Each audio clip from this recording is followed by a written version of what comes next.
It's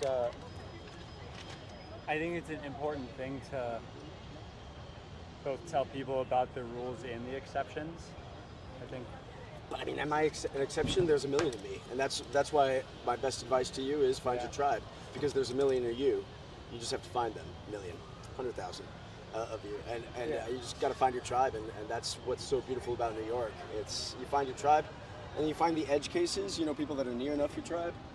I'm gonna hold this, and then I mean, I'm here for a meetup with a group I've never met before, not related to sports or being queer, but something else I'm into, and there's a ton of people and a lot like you, and then a lot different than you, and that's kind of fun too.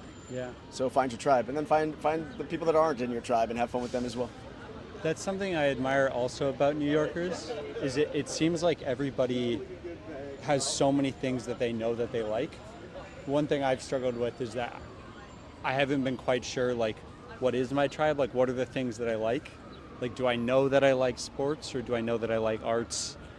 Um, and it's amazing to me how like sure of themselves many New Yorkers seem to be. I don't know if that's super accurate because I mean I think I know what I like, but I don't know what else I like, you know, and I that's see. the beauty as well. I think you're in a great position to. Great. Do you like sports? Try it out. You have the option. You have like a million sports teams that you can check Right. out, a million different sports that you could try to play. Do you like arts? Great. You know what I have? Like, you just throw a rock, you'll hit a museum, you know? Yeah. So you get to experiment with all the tribes and see which one fits best. And maybe multiple of them will fit best. Yeah. And maybe multiple will fit well for a little while, and then you can move on to the next one, right? I mean, Yeah. that's just New York. It's all of it, right? Yeah. And Okay. Find your own little corner, and then explore other corners. It makes sense. Yeah. So that's my best advice. Action is better than speculation. 3 questions. Gone. Was that not the first one?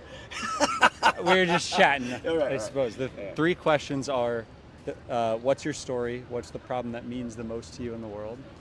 And who's the most impressive person you've ever met? So we'll start with the first one, which is really simple. What's your story?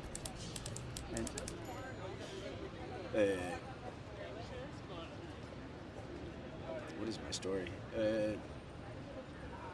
I'm just a dude that's tried on a lot of hats. Works better when you're bald.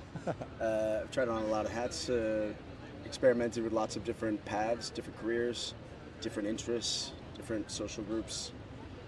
I guess I'm kind of a jack of all trades. I know a little bit about a lot. And I've never quite loved being defined.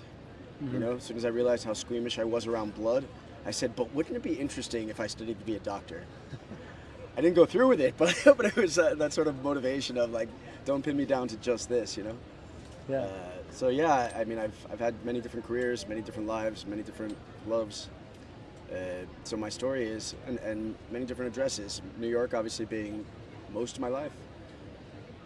But for me, then it became time to graduate. So it's time for the next hat. Where did you graduate to? What? Denmark, Copenhagen. Wow, that's amazing. And you know somebody there, or I know my family there. I know Yeah. my partner and my kids there. Nice. So that worked out. That's awesome. Yeah. I think only a third of Americans have their passport. Yeah. I mean, it's up from where it used to be, I think, but.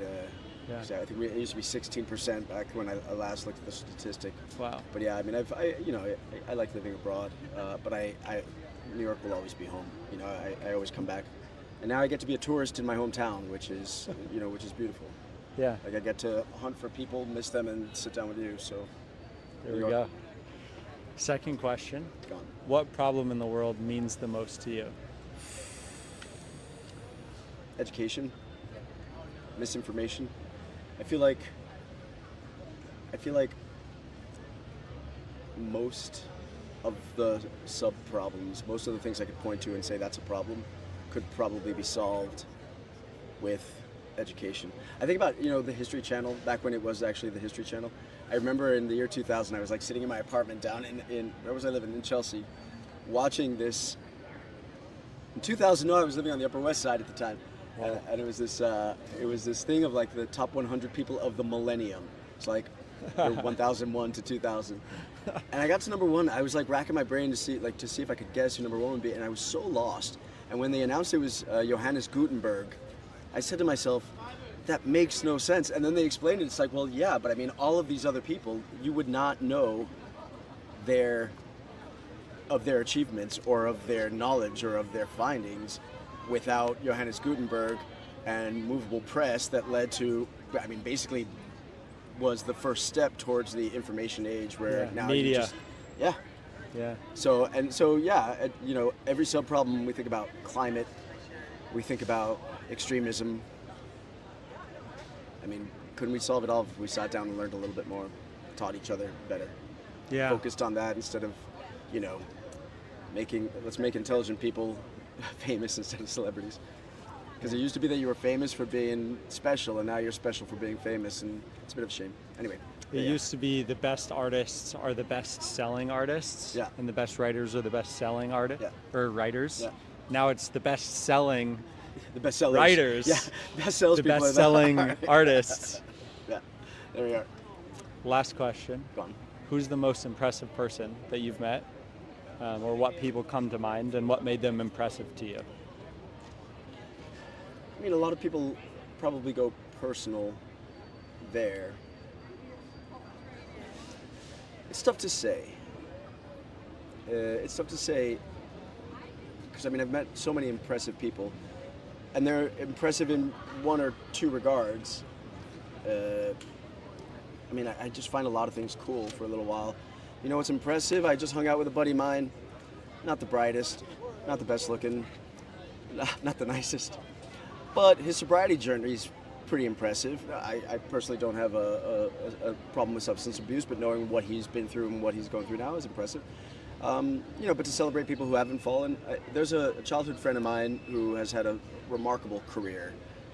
She's quite famous now, and we get together. Our child, I won't say who it is, but we get together every so often, and she's so just the little girl that we grew up with. Wow. And she's humble, and she's silly, and she's ridiculous, and she's one of us.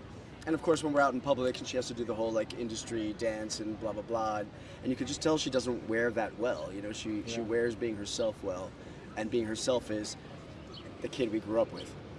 And what I find impressive about her is all of her achievements standing alone are amazing. She's so talented and so great, and deserves every accolade she gets, and she's gotten many. But what I find so impressive about her is that when it comes down to it, she still remains who she is. Mm-hmm. She still remains sincere and sweet and hilarious and ridiculous. Yeah. And I find that impressive, to be able to manage two sides of who you need to be, and to carry it with a sincerity and grace. She's kept herself well. Yeah, she's a wonderful person. She lives with sincerity, and I love it. And so she comes to mind because I just bumped into her in London a few weeks ago, and so I'm gonna go ahead and say Kristen. Let's go, Kristen. Let's go, Kristen. Can I ask a follow-up question on that? Yeah. You said it's important to have those both sides, which I think you were talking about, like playing the dance a little bit. Like there's a lot of different areas of the world where people feel they need to play a dance and being yourself. Yeah. You said you feel like that's necessary. Is that, it seems like, I just would be curious, like, for you to expand on that a little bit. Sure. What makes it important to play the dance? What time should you not? Well, I guess if we go back to the first question where I say I'm a man who's worn many hats, we can also make that sort of to a micro level of, you know, some people might call it code switching, some people might, or the first thing we talked about, like, I may like sports and I may fit in well among like the fraternity brothers I just hung out with, and et cetera. But at the end of the day, you put on a musical, I'm going to sing along and prance, you know. And is it code switching, or am I just putting on a different hat that's equally comfortable? So when is it necessary? Well, I think if we get comfortable putting on different hats and tapping into, we as individuals are a million things. Therefore, we have a million hats, and we can put them on without it feeling fake. Yeah. You know, that I am allowed to be this, and I am allowed to be this, and I'm allowed to be whatever is going to come next. You know, as long as we're not like one tool. We're a bag of tools, and Exactly. we can use different ones. You know, people that become sort of like the stone in the river, around which everything has to adapt. Good for you. I'd rather be the river. What a stone in a river. Yeah, Look, if you want to be immovable, yeah. that's fine. You know, if you want to be But you just will one get thing all the smoothed time. out. For me, it's also a bit boring. You know, Yeah. he'll get smoothed out, or maybe just like the tide will take you away one day anyway, against your will. Yeah. But for me, that's just a boring life to live. I'd rather just have, figuratively speaking, a closet full of hats, any of which I can put on.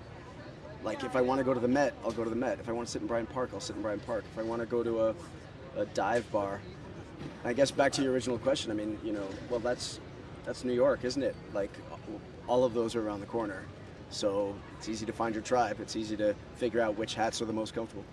Yeah. I don't know. Yeah. I love this city. I'll always love this city. Even the parts of it I hate, I love, and I hope you grow to love it and love the parts that you hate as well. I will. Yeah, you're ready to be a New Yorker. Yeah. What was your name? Sergio. Sergio, nice to meet you. Pleasure. And James. Nice to meet you, James. Thanks for stopping. Yeah, of course. I Can't find my friends anyways. I'm not sure where your friends are, I'll but figure it you're out. welcome to hang out if you want. I'll do Or a tour. I also have to call my take a partner. chick So I'll around. figure it out. Cheers, man. Nice meeting you. Take care.